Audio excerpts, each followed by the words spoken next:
bila ada sahaja suara dalaman, inilah yang kita panggil sebagai small little voice.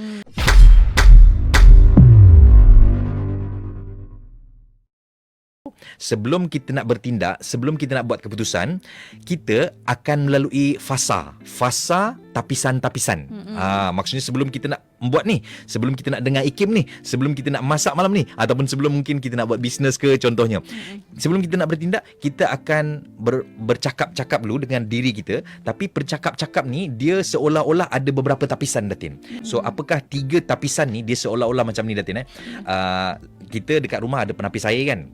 So penapis air kita ni, sebelum kita nak tekan dia punya button tu, cik-ting, dah ada dia punya air sejuk ke air panas ke, dia akan melalui proses tapisan. So daripada pipe besar, dia akan melalui beberapa penapis lah.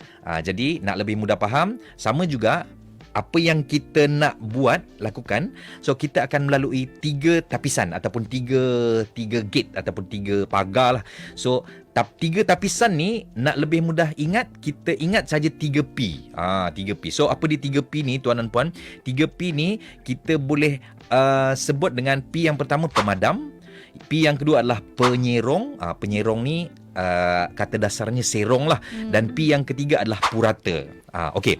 So kepada rakan-rakan, anda boleh tulis di ruangan chat juga, pemadam, penyerong, purata. Jadi kalau kita perasan, kita akan melalui 3 gate ni sebelum kita bertindak, sebelum kita melakukan sesuatu. So pemadam ni, first kali, kadang-kadang kita padam satu-satu informasi tu sebab kita rasa tak penting. Yang kedua, kita padam informasi tu sebab kita tak sengaja terpadam.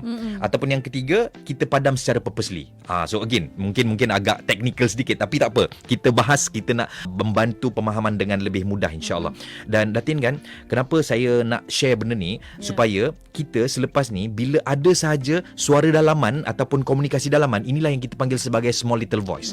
Dan kadang-kadang dengan small little voice inilah yang membuatkan kita tak berani mencuba, kita tak berani nak melakukan sesuatu, ataupun aku nak tanya ke tak nanti kalau aku tanya nanti orang kata ni pun nak tanya soalan ke, membuatkan kita tak faham apa yang diajar contohnya. So bila kita sebut tentang pemadam ni, kadang-kadang kita terpadam satu-satu informasi sebab kita rasa tak penting.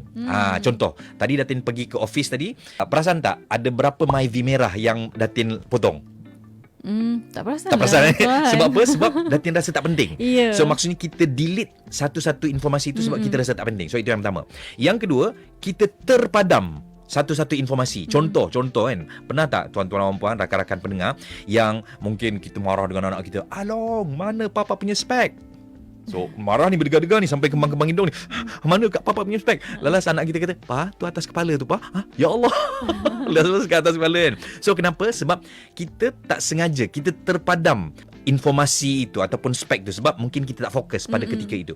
Ataupun kita padam secara purposely. Apa maksud kita padam secara purposely? Maksudnya kita lupakan kisah lalu contohnya, ataupun kita maafkan orang-orang yang pernah membuat kesalahan kepada kita. Jadi tuan-tuan dan puan, again, kalau kita faham tentang small little voice ni ataupun penapis-penapis ni, insya-Allah mudah untuk kita move on, insya-Allah mudah untuk kita memaafkan orang, dan insya-Allah mudah kita menghargai orang.